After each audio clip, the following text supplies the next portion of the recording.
Tsy misy vesatra iampangana intsony hoy ny fanazavana noentin'ny Romivo Sandrianarsoa tale kabinetra ny fiadidinan'ny Repoblika teo aloha ny farany herinandro teo to amin'ny fahitalavitra TV5 Monde Afrique.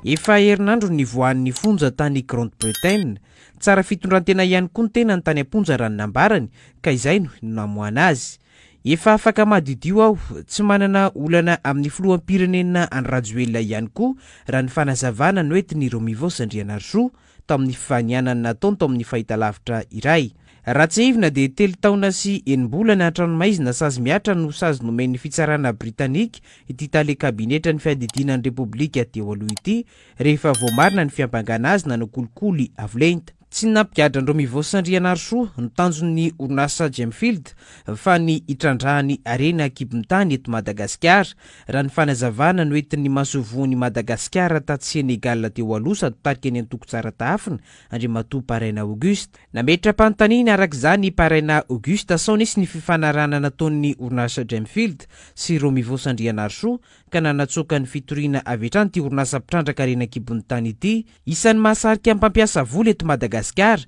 ka sao te hitrandraka ny arena kibon-tany eto Madagasikara ny orinasa Gemfield. Na le mitenen'le madame tamin'ny fanontaniany tamin'ny TV5 Monde igny izy dia voavaly loatra izy igny e. Dia za nefany dia samby miresaka samby manao nisy namokamoka tamin'ny Le Monde hoe ohatra ny hoe misy surpopulation carcérale dia navoaka maro hoe gadra tany Grande-Bretagne décision ny gouvernement travailliste vao nivoaka zao. Zay ndraika nefa za dia mieritreritra hoe analyse zany fasaiko na marina sy marina ny Gemfield tany tsy nampigadra anao ny mitadiavina nampigadra an'le olo fa hoe le tombosoany le tombosoany te azo an'le permise azo an'le permise amin'ny fomba madio sisy kolokolo nefa moa igny moa ny faragna sao dia nisy atao zany nisy négociation natao etany hoe sotomo le fisaragna le fitarainany dia hoe avoaka le olo dia ho hitatsika aneo sa raha miverigna eo raha mahazo an'le permise Gemfield fa indrindra zao moa nivoaka le code minier vaovao dia ho hita eo zany hoe na eo gnafantaratsika razy marina zay zavatra zay na tsy marina.